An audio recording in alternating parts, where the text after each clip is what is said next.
자, 그러면 이번에는 우리 아자님께서 신청을 해주신 이화공영 종목 진단을 계속해서 이어가도록 하겠습니다. 자, 매수가 6,380원이면 지금 매수가 대비해서 뭐 0.78% 정도 수익권에 들어있는 그러한 상황인데요. 사실 이화공영 같은 경우에는 뭐 실적도 꾸준히 나와주고 있는 그러한 흐름이고, 지난 이제 이명박 정부 때 4대강 관련해서 상당히 큰 수혜를 봤었던 기업이기도 합니다. 2007년도였나요? 어마어마한 급등을 했었던 그러한 기업이다라고 보시면 될 것 같고, 지금 이제 4대강 사업이 끝난 이후에 수질이 상당히 악화가 되어서 차기 정부에 들어서면서 이러한 4대강을 이제 다시 환경 복원하는 그러한 정책이 계속해서 언급이 되었습니다. 그죠? 이에 따라서 만약에 기존에 설치되어 있는 보에 수문만 열어서 물을 흘려내보낸다라고 한다면 큰 수혜를 받기는 힘들겠습니다만, 만약에 그 보를 철거를 하고 다시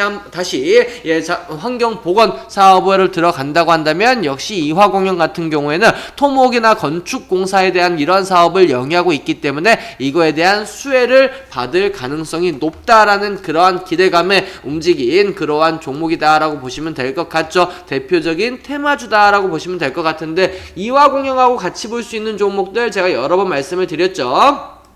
생태보건 관련해서 뭐 자연과 환경이나 특수건설, 그리고 해인 같은 이러한 종목들, 웹스 같은 이러한 종목들이 4대강 테마 관련해서 엮여서 움직이는 그러한 모습을 나타냈는데, 요것도 마찬가지 정부 정책 관련주기 때문에 지금 대선이 이제 끝난 상황에서 오히려 인맥주들보다는 재료가 남아있는 그러한 종목이다라고 우리가 볼 수가 있습니다. 그래서 어쨌든 대선이 끝나고 나서 지금은 조정을 받고 있는 그러한 모습이지만, 아직 파동이 끝났다라고 보기는 어렵고, 지금은 어떻게 보면 좀 가격 조정과 기간 조정의 성격이 좀 짙다라는 부분들을 말씀을 좀 드리도록 하겠습니다. 그래서 이화공영 같은 경우는 매년 뭐 꾸준히 실적은 나오고는 있습니다만, 실적 대비해서 주가는 상당히 현재 고평가되어 있는 그러한 부분들이고, 4대강 관련해서 엮이기 전에 있던 자리가 얼마예요? 요 3,000원대 중반. 사실 이 자리도 그렇게 저평가되어 있는 자리는 아니에요. 이것도 마찬가지 고평가되어 있는 그러한 자리이긴 하지만, 아직까지 재료는 남아있기 때문에 충분히 추가적인 파동이 나올 가능성은 높다라는 점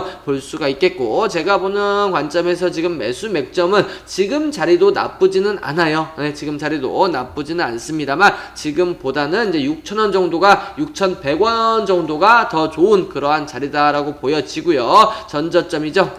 기술적 반등이 나올 수 있는 요 자리, 그리고 61선도 121선도 우상향으로 올라오고 있는 그러한 상황이기 때문에 그 자리가 상당히 좀 괜찮은 매력이 있는 자리다라고 보시면 되겠고, 6,380원이면 오히려 좀 더 빠질 때 비중을 조금 더 실어 보는 것도 괜찮은 전략이다라는 부분들, 그리고 단기적으로 이제 반등이 나올 경우 1차 목표가는 6,900원 정도를 1차 목표가로 잡고 대응을 해 주시면 되지 않을까라는 부분입니다. 최근에 이제 차기 정부가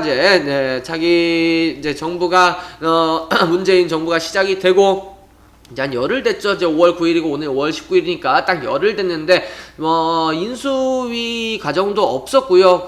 그만큼 그리고 국정공백도 한 7개월 정도 상당히 좀 길었었기 때문에 그동안 상당히 산적해 있는 많은 업무들이 있을 겁니다. 이에 따라서 좀 더 빠르게 정책들을 펼칠 가능성이 좀 높기 때문에 그러한 부분들 충분히 이야기가 한번 나올 수 있는 이화공영 4대강 관련 사업이다 보시면 되겠고, 손절가는 5,700원 정도 잡고 그렇게 대응을 해 나가시면 되지 않을까라는 말씀 좀 드리도록 하겠습니다. 참고하셔서 보시면 되겠습니다. 이화공영 종목 진단 여기서 마무리하도록 하겠습니다.